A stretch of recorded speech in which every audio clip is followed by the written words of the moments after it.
Salah satu cara untuk menjaring calon pemimpin terbaik adalah dengan konvensi, di mana 5-10 calon akan mengajukan konsep, ide, gagasan, dan saling diadu di depan panelis. Di sini akan terlihat bagaimana kehandalan mereka saling silang pandang dan bagaimana menghandle masalah sehingga kita para pemilih bisa kenal lebih jauh terhadap para calon. Seperti saat ini di Amerika, terjadi pertarungan siapa wakil Partai Demokrat, siapa yang akan dijagokan untuk melawan Donald Trump di tahun 2020 untuk menjadi POTUS, President of the United States. Ada Joe Biden, mantan wakil Presiden Obama, dan juga ada jagoan saya, Bernie Sanders. Beliau juga mengajukan diri sebagai calon untuk mewakili Partai Demokrat. Saya pribadi, setelah menonton konvensi mereka beberapa kali, mengharap Bernie Sanders lah yang akan menjadi calon dari Demokrat. Saya bahkan berharap Sanders bisa mengalahkan Trump nanti untuk menjadi Commander in Chief. Mengapa Bernie? Karena rasanya saya memiliki something in common dalam tanda petik. Rasanya saya itu satu mazhab aliran ekonominya dengan Bernie Sanders. Dia setuju dengan modern economic theory yang digagas oleh Stephanie Kelton. Modern economic theory yang saat ini menjadi lawan berat hegemoni ekonomi dunia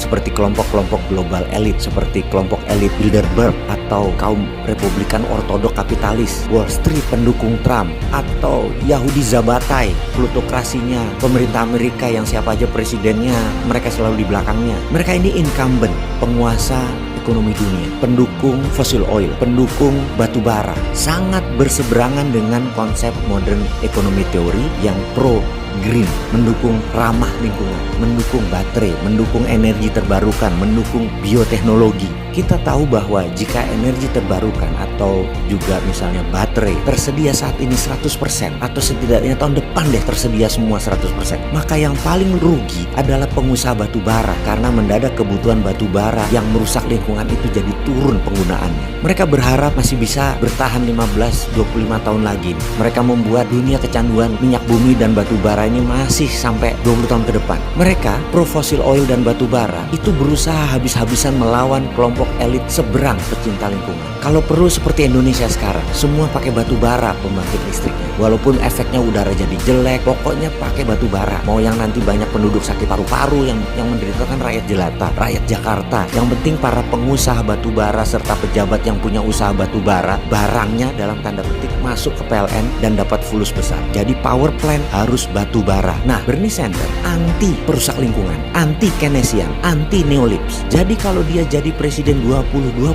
maka pasti akan menekan hal-hal yang merusak lingkungan dan dia pro lingkungan serta setuju Indonesia printing money berbasis proyek.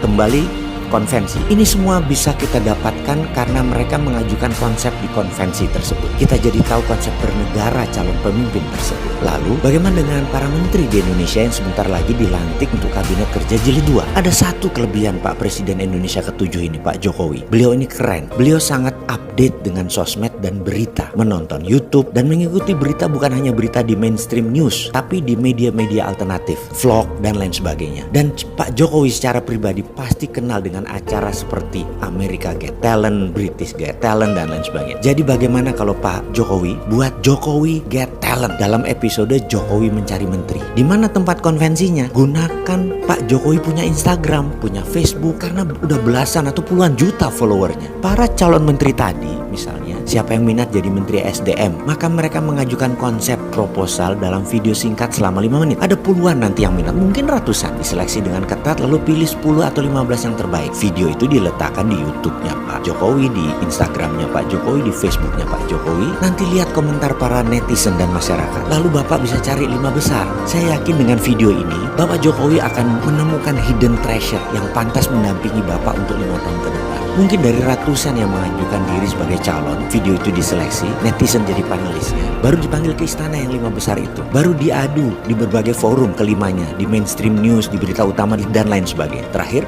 Pak Presiden silahkan pilih dalam ruang tertutup dan ruang pribadi siapa satu di antara 5 yang dipilih, yang chemistry-nya, yang kimianya nyambung dengan Bapak dan idenya orisinal. Di sini masyarakat akan melihat kualitas orang tersebut, konsep dan idenya tersebut juga kemampuannya berkolaborasi. Siapa saja mereka itu? Mereka yang minat bisa dari rakyat jelata swasta, sampai strategi tertinggi seperti para konglomerat, bisa dari parpol, bisa dari ormas, bisa bisnismen, bisa individual profesional, semua demi NKRI mendapatkan calon individu pemimpin terbaik. Kita bisa lihat integritasnya, kita bisa lihat kapabilitasnya, kita bisa lihat track recordnya. Kami rakyat akan mendapatkan banyak manfaat dari acara Bapak itu. Semoga Pak Presiden bisa menerima usulan ini. Anda keren, Pak.